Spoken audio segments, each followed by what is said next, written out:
also there was born a son, and he was called his name Enosh. Then men began to call upon the name of the Lord. You look in any English translation of the Bible, it will say, then men began to call upon the name of the Lord. There's a problem, though. When we studied the words in Hebrew, we saw that this word began is shalal. And shalal can also be translated as to pollute or to defile. So when they translated this verse, it could have been that men began to call upon the name of the Lord, or men defiled the name of the Lord. Now, if you're not familiar with the defiled part, most people aren't. But if you look in the crib notes, look what it says. King James wrote on the side of the 1611 King James Version, or to call themselves by the name of the Lord. So in other words, in the days of Seth, the other translation was men weren't calling on the name of the Lord, men were calling themselves by the name of the Lord. They made themselves into an idol. And as a matter of fact, we can see it in other places in the Bible. In the book of Ezekiel, we can see kings that think they are gods. What's interesting is when you take a look at the place on the earth where the angels were to fall, the angels fell on the 33rd parallel east of the earth and the 33rd parallel north of the earth. So in other words, on the 33rd parallel, that's where Mount Hermon is. So if you take a look, here you can see, so Sidon and Tyre, Tyre is Lebanon. If we look over, we can see 33 east, 33 north. And we know that in the mystery schools, the number 33 is of uber importance.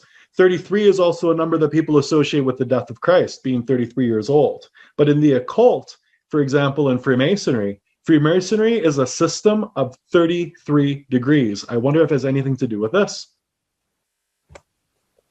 So this is Mount Hermon in Syria. This is where the angels were to fall. Kind of funny, though. In Revelation, look what it says. Revelation 1:20. This is the mystery of the stars you saw in my right hand, and of the 7 golden lampstands. The 7 stars are the angels of the 7 churches, and the 7 lampstands are the 7 churches. The reason I brought up this verse is because in the Bible, you'll see in multiple books, angels are interchanged with the word stars.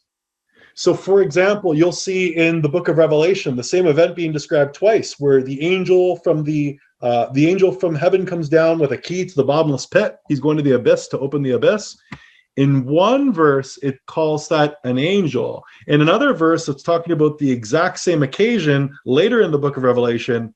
The same verse is written, but instead of the word angel, we see star. And in Revelation 1:20, it tells us that the 7 stars are the 7 angels. So we can see that in the Bible, it's common that the word angel and star will be used interchangeably.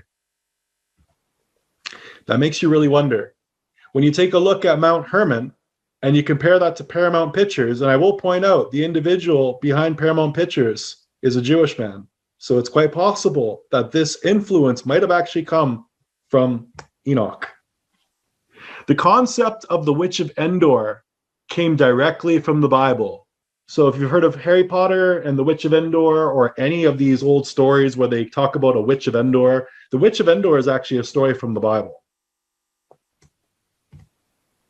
In 1 Samuel 28:1-6, now in those days the Philistines gathered their forces for warfare against Israel.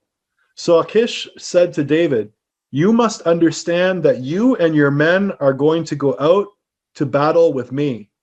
David replied, then you will come to know what your servant can do. Very well, said Achish. I will make you my bodyguard for life. Now by this time